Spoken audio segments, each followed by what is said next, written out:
আলহামদুলিল্লাহ, প্রচার প্রসার তো ভালোই করতেছি, কিন্তু নির্বাচনের মাঠ শেষ পর্যন্ত কেমন থাকবে এই বিষয়ে সমস্ত জনগণ এবং ভোটাররাও সংখ্যা পোষণ করতেছে যে আসলে কি হচ্ছে কি হইতেছে।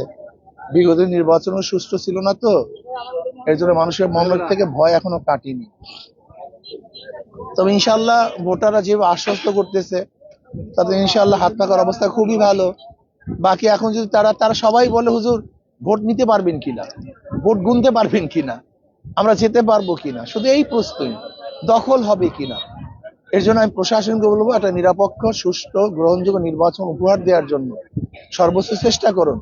যদি আমরা সর্বোচ্চ চেষ্টা না করেন, গ্রহণযোগ্য নির্বাচন উপহার না দেন, তাহলে জনগণের আদালতে আপনাকে অবশ্যই দাঁড় হতে হবে।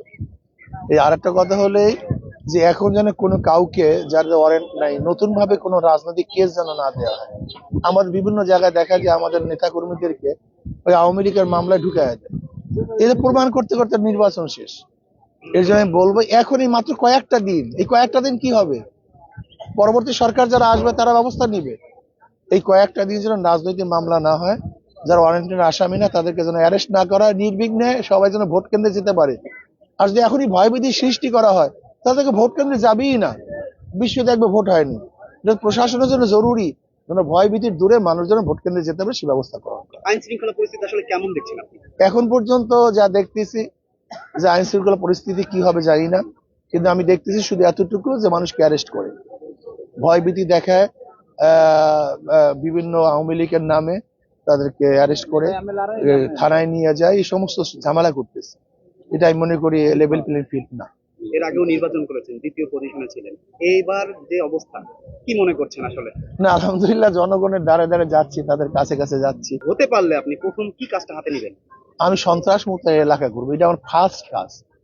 দুর্নীতি মুক্ত, আমি চিন্তা করছি দুর্নীতি হলে সমস্ত উন্নয়নের বাধা।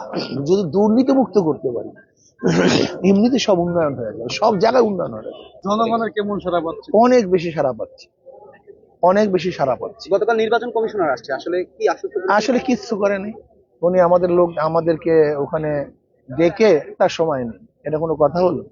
তার সময় নেই, তিনি ডাকছেন কেন? অথবা যদি নির্ধারণ করতেন আমি এত সময় থাকবো, তবু তো আমাদের প্রস্তুতি সেরকম ছিল। আমরা অনেক কষ্ট করে বিভিন্ন জায়গা থেকে এসেছি, কিছুক্ষণ পর বলে আমার সময় নেই, আমি চলে গেলাম। আমরা খুব আসলে ব্যথিত হয়েছি, আমি অনেক বেশি ব্যথিত হয়েছি। আমরা তাদের কাছে কিছু কথা বলবো, নির্বাচন কিভাবে হবে, কিভাবে উপহার দিবে, এই বিষয়গুলি তার কাছে মন খোলা বলবো, সে আমাদেরকে আশ্বস্ত করবে, এই মন ভরা আশা নিয়ে সে নিয়ে গিয়েছিলাম। কিন্তু সে কিছুক্ষণ পর বলে আমার সময় নেই, চলে গেল।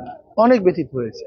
জামাত তো বরিশাল 5 আসনে আপনাদের সম্মান জানিয়ে সরে গেছে, তারা আপনাদের পাশে আছে কিনা এবং নির্বাচন প্রচারণায় তারা তো বলছে, তারা তো স্পষ্ট, এখন পর্যন্ত তারা তো ঘোষণা দিয়েছে, তারা তো ঘোষণা দিছে আমরা থাকবো নির্বাচন করবো, তারা তো ঘোষণা দিয়েছে। পাশে পেয়েছেন কিনা এখন পর্যন্ত? আমি আলাপ করতেছি, তারা ঘোষণা দিয়েছে, দেখি হয়তো বা তারা সময় কিল করতেছে, হয়তো বা তাদের কোনো ইয়ে আছে, নামবে আশা করি।